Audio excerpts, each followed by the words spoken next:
Sermão de Spurgeon. Título: Aviso e incentivo. Gênesis 27:38. Número 3111. Um sermão publicado na quinta-feira, 24 de setembro de 1908, proferido por Spurgeon, no Tabernáculo Metropolitano, Newington, na noite do domingo, 13 de setembro de 1874, e disse Esaú a seu pai: Tens apenas uma bênção, meu pai? Abençoa-me também a mim, meu pai. E Esaú levantou a voz e chorou. Gênesis 27:38. Você conhece a história de Esaú e Jacó. Esaú era o mais velho dos gêmeos de Isaque e Rebeca, e o direito de primogenitura era seu por direito, mas ele o desprezava. Era uma pessoa profana, que não valorizava o privilégio hereditário que lhe pertencia de fato, e chegou a vender seu direito a seu irmão mais novo, Jacó, por um prato de ensopado de lentilhas. O tempo passou, e Isaque, sentindo as enfermidades da idade se aproximando, decidiu dar a Esaú a bênção a qual, como seu filho mais velho, tinha direito. Rebeca queria que a bênção fosse dada ao seu filho mais novo e, portanto, recorreu a um estratagema para fazer o pobre pai cego acreditar que Jacó era Esaú, obtendo assim a bênção por fraude. Quando Esaú chegou e descobriu que a bênção havia sido dada a Jacó e que não podia ser revogada, chorou amargamente e implorou ao pai que lhe desse apenas uma bênção. Toda a história não honra nenhuma das pessoas envolvidas. Certamente não honra Isaque. Ele era um verdadeiro crente em Deus, mas era um homem de espírito tranquilo e gentil, que não controlava sua casa como deveria, e parece que, em seus últimos dias, ele ansiava por pratos requintados para aguçar seu apetite, carnes saborosas, como as que pedia a Esaú que preparasse para ele, e assim não esperou a orientação de Deus quanto à concessão de sua bênção paterna, mas, em direta oposição ao propósito divino, decidiu dar a bênção ao filho que Deus não havia escolhido. Foi lamentável que a família estivesse dividida daquela forma, marido e mulher em desacordo, Rebeca buscando a bênção para seu filho favorito e Isaque preferindo o espírito mais ousado do homem mais rebelde. Não posso desculpar nem Rebeca nem Jacó. Eles agiram de forma muito perversa ao tentar obter a bênção de Isaque por meio de fraude e falsidade. Nem posso justificar Esaú, pois ele estava tentando manter o que havia vendido a seu irmão, e o que ele desprezava e chamava desdenhosamente de este direito de primogenitura. Uma coisa é certa: a providência de Deus, apesar do pecado deles, cumpriu o propósito divino. Não cabe a eles, como não cabe a nós, tentar cumprir os decretos de Deus. Deus teria conduzido toda a situação muito melhor sem a intromissão de Rebeca, e a mãe insensata não teria precisado mandar seu amado filho para longe de casa, nem ele teria precisado partir como exilado, para suportar tudo o que sofreu nas mãos do ganancioso Labão. Ainda assim, Deus prevaleceu sobre o mal, e o seu plano foi cumprido, como sempre é e sempre será. Meu objetivo específico, neste momento, é pegar esse grito extremamente amargo do desiludido Esaú e usá-lo para dois propósitos. Primeiro, como um aviso, e, segundo, como um encorajamento, retirando-o então de seu contexto imediato. Primeiro, vou usar o grito de Esaú como um aviso. Cuidado, meus caros ouvintes, em primeiro lugar, para nunca abrir mão de benefícios espirituais por algo carnal, ou trocar bênçãos eternas por algo temporal. Esaú voltou da caçada faminto e fraco. O ensopado vermelho de Jacó tinha um cheiro delicioso para ele, e quando implorou por ele como um faminto anseia por comida, seu astuto irmão o vendeu em troca de seu direito de primogenitura como filho mais velho de Isaque. O pecado de Esaú consistiu em sua disposição de vender a bênção da aliança por um preço tão baixo. Contudo, muitos hoje em dia estão vendendo suas almas tão barato quanto Esaú vendeu seu direito de primogenitura. Alguns vendem suas almas pelo que chamam de prazer.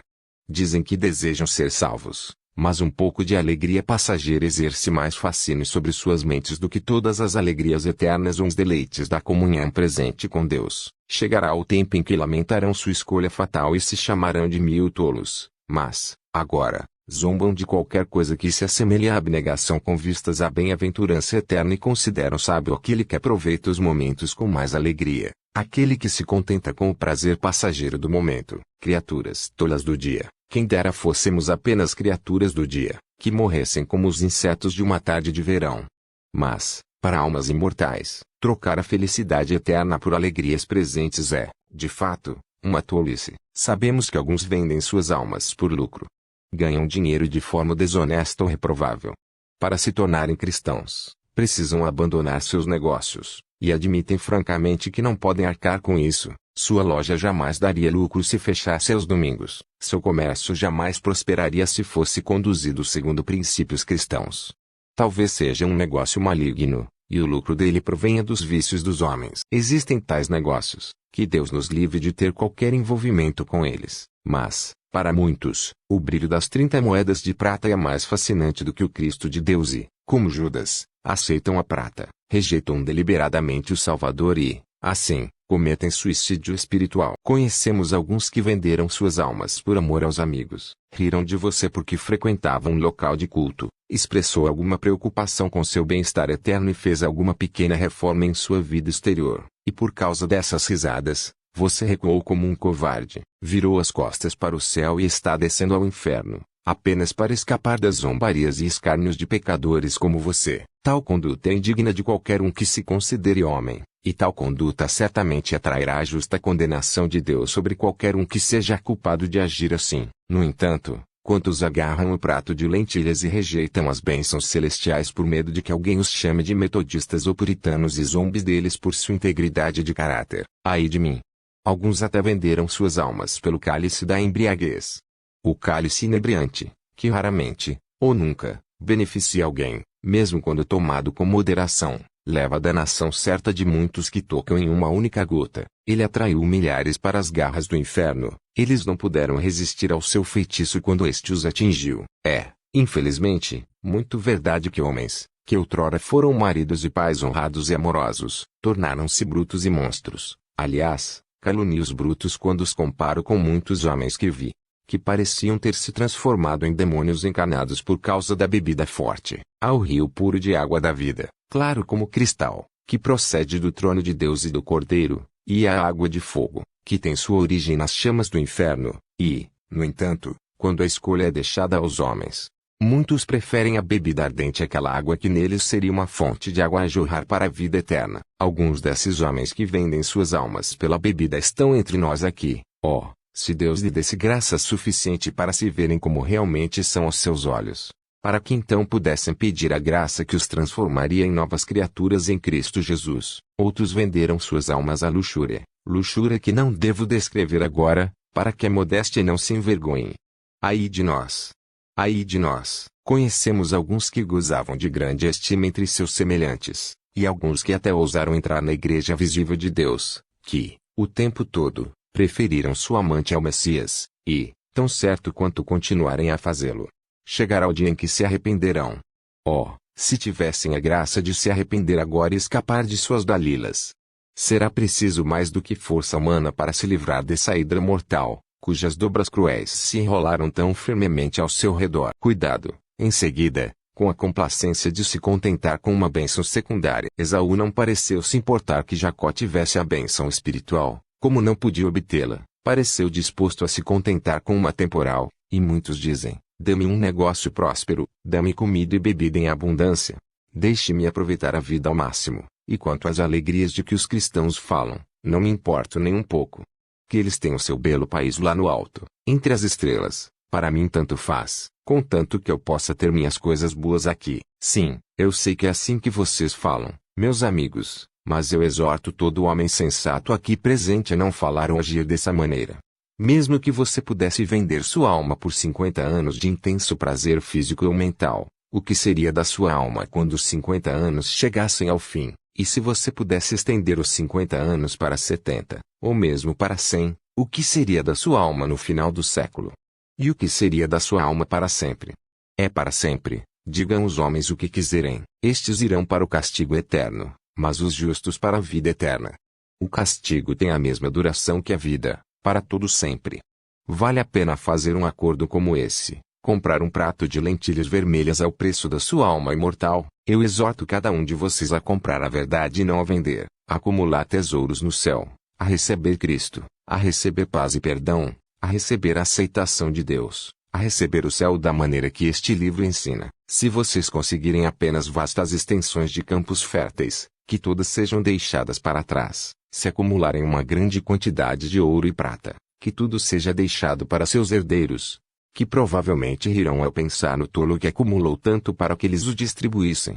Não hajam de forma tão tola, mas busquem a bênção suprema, que Deus, em sua graça, os capacite a recebê-la nesta mesma hora. Lembre-se de que, se partirem deste mundo sem receber essa bênção, vocês, como Esaú, não encontrarão lugar para arrependimento.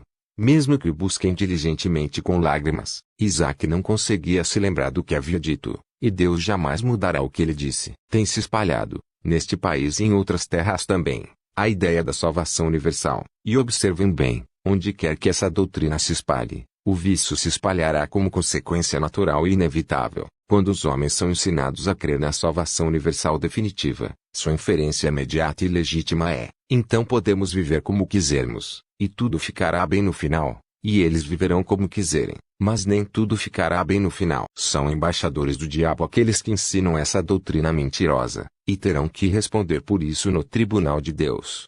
Eu não lhes trago nenhuma falsidade como essa. Digo-vos o que o livro da verdade de Deus me ensina: se viverdes e morrerdes sem arrependimento, sem fé e sem santidade, tão certo como os justos viverão para sempre no céu, tão certo também vivereis para sempre no inferno. Imploro-vos, pois prezais vossa alma imortal, que não coloqueis em risco o seu interesse eterno confiando nesses sonhos e ficções, pois é isso que eles são. Aquele que for justo ao morrer será justo para sempre, e aquele que for injusto então será injusto para sempre. Portanto, se não quiserdes chorar e ranger os dentes em angústia e raiva por vossa própria estupidez, correi agora, eu vos peço, para a esperança que vos é apresentada no Evangelho e apegai-vos a Jesus, o único que vos pode salvar. Não me agrada proferir esta solene mensagem, entrego-a, com o coração aflito, como o fardo do Senhor, e, tendo-vos dado aviso, deixo-vos com isto enquanto passo a segunda parte do meu assunto. Segundo, agora tenho um trabalho mais agradável a fazer, que é usar meu texto como forma de encorajamento. Eu gostaria que, nesta mesma hora, de muitos corações surgisse este clamor de Esaú, apenas com um significado muito mais elevado: tens apenas uma bênção, meu pai? Abençoa-me também a mim, ó meu pai. E, em primeiro lugar, homens e mulheres não convertidos, não está na hora de vocês serem abençoados por Deus. Cada um de vocês não dirá para si mesmo: não está na hora de eu ser abençoado por Deus. Tantos entes queridos já foram abençoados. Minha mãe já está no céu há muito tempo. Minha irmã é membro da igreja. Alguns que se sentavam ao meu lado neste banco creram em Jesus. Quando a bênção chegar a mim, a chuva caiu ao meu redor. Serei deixado para sempre seco. A grande onda da graça parece ter chegado até meus pés. Será que nunca lançará sua graça sobre mim? Estou ficando velho, e fui trazido aqui quando criança, e agora trago meu próprio filho, mas ainda não fui salvo. Muitos dos meus amigos morreram desde que ouvi o Evangelho pela primeira vez, e estive em seus funerais. Perdi primeiro um parente, depois outro. Se eu tivesse sido levado, ai de mim, que miséria minha alma estaria sentindo neste momento. Ouvi muitos sermões simples do Evangelho. Nosso pastor não tenta fazer um show de oratória, ele sempre busca pregar para a nossa fé. Corações, eu sei que ele quer me levar a Jesus e que ficaria muito feliz em saber que alguma palavra sua, ou de qualquer outra pessoa, me levou a confiar em Cristo como meu Salvador. Não é um privilégio pequeno ouvir o Evangelho pregado fielmente e, às vezes, senti o poder desse Evangelho e resolvi me arrepender, mas depois voltei atrás e aqui estou, ainda sem salvação. Parece estranho que alguns que eram moralmente piores do que eu tenham entrado no reino dos céus enquanto eu permaneci do lado de fora, e que alguns, que não ouviram o Evangelho nem metade do tempo que eu ouvi, o aceitaram, enquanto eu o rejeitei até agora. Gostaria que você continuasse a falar consigo mesmo nesse tom, tanto aqui quanto em casa. Talvez Deus o abençoe, especialmente se você acrescentar esta oração: ó Senhor, é tempo de eu receber a tua bênção. Abençoa-me, a mim também, ó meu Pai. Não me passes por trás, ó Deus amoroso, gracioso e perdoador. Tem misericórdia de mim e salva-me. A próxima pergunta que tenho para lhe fazer é esta: a plenitude da graça de Deus não o encoraja, seja quem você for, a buscar a sua bênção. Esaú só pôde dizer ao seu pai: tens apenas uma bênção, e, de fato, seu pai tinha apenas uma que valia a pena ter. Mas você não está falando com Isaque, você está falando com Jeová, e quando você se aproxima dele para buscar a sua bênção, você sabe que ele pode abençoar quantos quiser, e que, se ele negar a bênção, não ficará mais rico, em ceder, não ficará mais pobre, pois ele é um Deus infinito, capaz de fazer por todos os que vêm a ele tudo o que precisam.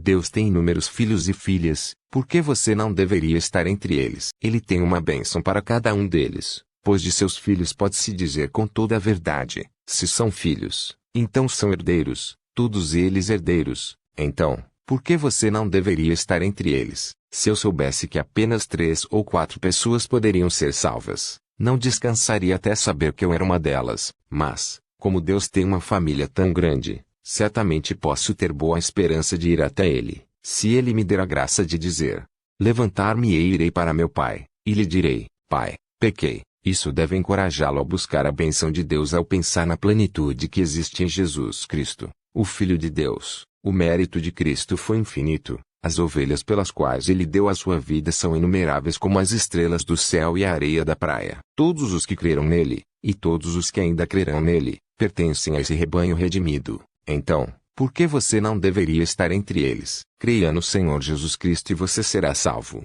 pois ele é capaz de salvar totalmente aqueles que por meio dele se aproximam de Deus. Você também deve ser encorajado a buscar a bênção de Deus pela plenitude e poder do Espírito Santo. Ele é capaz de amolecer o coração mais endurecido e subjugar a vontade mais obstinada. Não há hábito pecaminoso que ele não possa vencer. Ele pode lhe dar a graça para resistir à tentação mais forte e vencer o pecado mais persistente.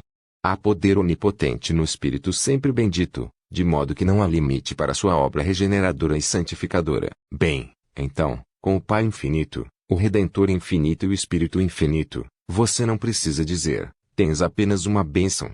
Mas pode abrir bem a boca para que Deus a encha. Ainda somos autorizados pelo doador do grande banquete do Evangelho a clamar: ainda há lugar. As provisões desse banquete real não são meramente para os poucos que pertencem a alguma seita insignificante que se consideram todos os eleitos do Senhor. Posso, pela fé, ver mesas enormes repletas de bois e animais gordos que foram abatidos, pois o grande rei preparou uma grande ceia em honra do casamento de seu filho e convidou muitos a participarem. Sei que o céu não é destinado a um pequeno e seleto grupo de santos, pois João viu ali uma grande multidão, que ninguém podia contar, de todas as nações, tribos, povos e línguas, que estavam em pé diante do trono e diante do Cordeiro, vestidos com vestes brancas e com palmas nas mãos, e clamavam com grande voz, dizendo: a salvação pertence ao nosso Deus, que está sentado no trono, e ao Cordeiro.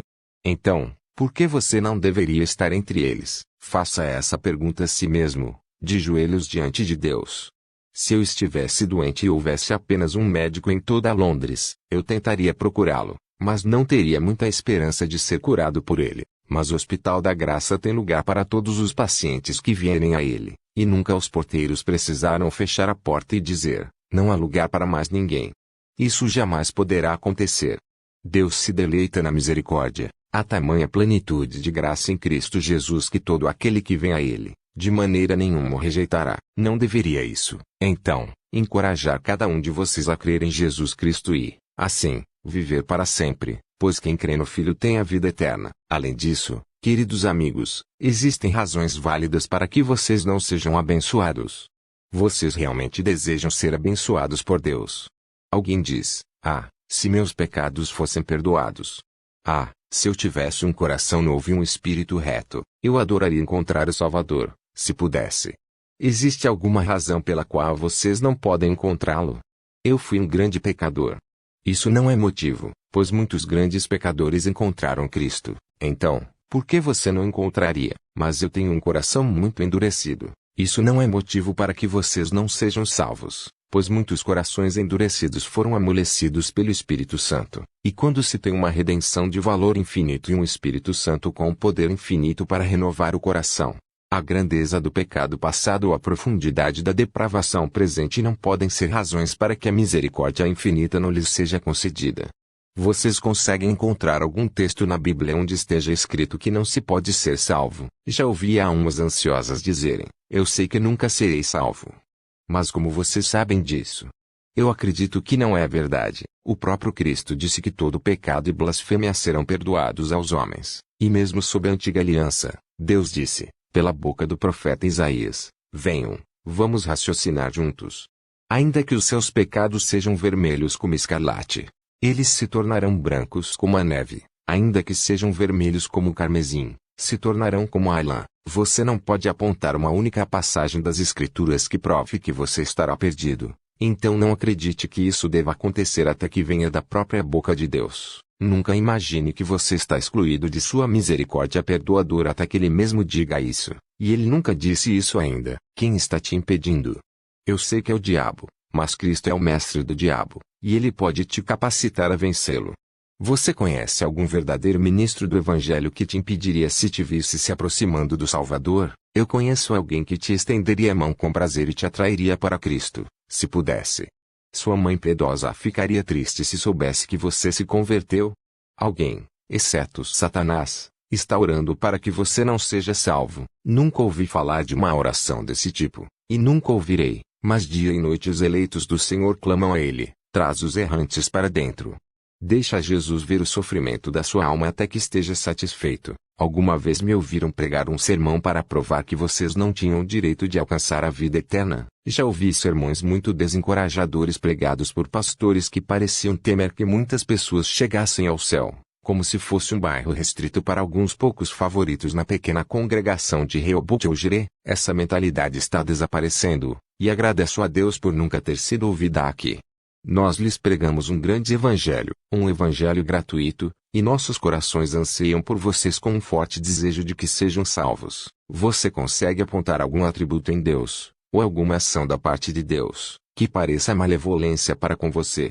Você me diz que Ele o tratou severamente em sua providência. Se assim for, foi para que Ele o conduzisse a si. Ele quebrou seus ídolos em pedaços. Se sim, é para que você possa adorar um único Deus vivo e verdadeiro. Você é muito pobre. Talvez seja a melhor coisa que poderia lhe acontecer. Quão poucos ricos entram no reino dos céus. Você consegue ver algo em Jesus Cristo que impeça os pecadores de virem a Ele? Olhe para as suas feridas. Elas dizem, pecador, afaste-se de mim. Olhe para a sua testa coroada de espinhos. Ela diz, não quero que você venha a mim. Olhe para os seus braços abertos na cruz. Eles o repelem. Pelo contrário, não estão eles abertos para que os maiores pecadores possam alcançar o seu coração e encontrar paz e perdão ali? Pense no Espírito Santo. Leia sobre o que ele fez e veja se há algo nele que indique que ele não quer que você venha a Cristo. Ora, ele é o Espírito Santo que atrai os pecadores a Cristo. Ele não os afasta de Cristo. Se o Espírito convence do pecado, não é para fazê-lo desesperar, mas sim para fazê-lo desesperar da própria salvação. E isso é uma boa obra, pois o levará a olhar para Jesus, para que você encontre a vida eterna nele. Ouso dizer que não há nada no Pai, nada no Filho e nada no Espírito Santo que faça com que um pecador verdadeiramente arrependido e crente diga, a misericórdia não é para mim. Pelo contrário, há uma grande atração em cada pessoa bendita da Divina Trindade para atrair os pecadores a si. Agora, permita-me sugerir um ou dois motivos pelos quais você pode encontrar misericórdia. Se é buscar a maneira de Deus, e o caminho de Deus é crer em seu Filho, Jesus Cristo, e confiar sua alma aos seus cuidados eternos. Se você fizer isso, há muitos motivos pelos quais pode esperar encontrar misericórdia em suas mãos. Primeiramente, seria uma resposta às orações do povo de Deus. É certo que Deus ouve as orações do seu povo. Sei que muitos têm orado para que vocês sejam salvos. Portanto, a sua salvação lhes asseguraria que suas orações foram ouvidas. E certamente é isso que Deus deseja fazer. Seria errado da sua parte depender das orações de outras pessoas para sua salvação. Mas peço que se consolem com a ideia de que seria uma alegria para os santos de Deus vê-los salvos. As reuniões mais felizes da igreja são aquelas em que muitos convertidos vêm à frente para contar o que o Senhor fez por suas almas. Ora, o Senhor Jesus ama muito a sua igreja. Ela é a sua esposa, e assim como um bom marido gosta de agradar a sua esposa, Jesus gosta de agradar a sua igreja, e nada pode agradar tanto a sua igreja quanto ver pecadores salvos. Então creio que essa é uma boa razão pela qual podemos esperar que Ele salve muitos de vocês. Além disso, se você for salvo, seja você um grande pecador ou um pequeno pecador, Cristo terá um novo servo. E se você foi um grande pecador, Cristo terá um servo especialmente bom se Ele o converter do erro dos seus caminhos. Tudo o que você faz de coração. Agora você persegue os santos com todas as suas forças. Mas se você se convertesse, amaria a Cristo como Maria Madalena amou, ou como Saulo de Tarso amou. E nosso Mestre se alegra em ter um servo como você seria. Confio, portanto, que você se sentirá encorajado ao pensar que, como ele deseja muitos servos assim, Talvez ele o aceite como um deles, e, além disso, se você se convertesse, isso alegraria aos anjos. Novos aleluias e hosanas ressoariam por todo o céu se você nascesse de novo, uma nova criatura em Cristo Jesus. Eles fariam todos os sinos tocarem com carrilhões celestiais, porque mais um pecador teria sido salvo de descer ao abismo. Creio que Deus fará isso, pois Ele ama ouvir as melodias dos santos anjos e dos espíritos dos justos aperfeiçoados. Além disso, seria para a sua própria glória nos céus e aqui na terra, entre os filhos dos homens. Se o Senhor convertesse alguns dos cardeais e sacerdotes da Igreja de Roma, alguns dos grandes filósofos infiéis da atualidade e alguns dos licenciosos membros da nobreza, como são chamados, que grande honra seria trazida ao nome de Jesus Cristo. Não devo detê-los mais, mas preciso insistir para que, se realmente desejam a bênção de Deus, na forma de perdão dos pecados e aceitação por Cristo, busquem no Senhor com a mesma intensidade com que Esaú buscou a bênção de Isaque. Ele buscou em vão, mas vocês não buscarão em vão. Se crerem em Jesus Cristo, serão salvos, seja quem forem ou o que forem. Temos a palavra de Deus para isso, a palavra de Deus, que não pode mentir. Esaú suplicou com ternura a seu pai: abençoa-me também a mim, ó meu pai. Ele era um homem rude e selvagem, mas com súplica dirigiu-se a seu velho pai, Isaque, com súplica: abençoa-me, teu filho mais velho, teu Esaú, teu predileto. Então, por fim, irrompeu em lágrimas, reforçando seus pedidos com apelo comovido: abençoa-me, a mim também, ó meu pai. Não buscarás a bênção de Deus em vão se a buscares com sinceridade e fervor. Sem a sua bênção, já estás condenado. Sem a sua bênção, você será condenado para sempre. Com a sua bênção, há o céu para você; sem ela, há o inferno. Com a sua bênção, há a paz e a alegria; sem ela, há um futuro sombrio, que se torna cada vez mais escuro até se tornar a eterna meia-noite. Clame a Deus agora por sua bênção, e enquanto clama, olhe para Jesus na cruz, derramando seu sangue pelos culpados. Um olhar de fé para ele salva a alma para sempre. Novamente, cito as palavras de Paulo ao carcereiro de Filipos: creia no Senhor Jesus Cristo e você será salvo. Não sei o que mais posso dizer. Se falei com homens sensatos que prezam suas almas imortais, e Deus abençoa minha mensagem, então já disse o suficiente. Se falo com aqueles que estão obcecados pelo pecado e determinados a cometer suicídio espiritual, não conseguiria dizer o suficiente, mesmo que falasse até que seus ouvidos não pudessem mais ouvir e minha língua não pudesse mais falar. Espírito eterno, alcance os eleitos de Deus nesta hora e faça-os enxergar a si mesmos como são, e então a Cristo como seu Salvador, e arranque de cada um deles este clamor: abençoa-me também, ó meu Pai. Amém. Glória a Deus, glória a Jesus, glória a Deus, glória a Jesus.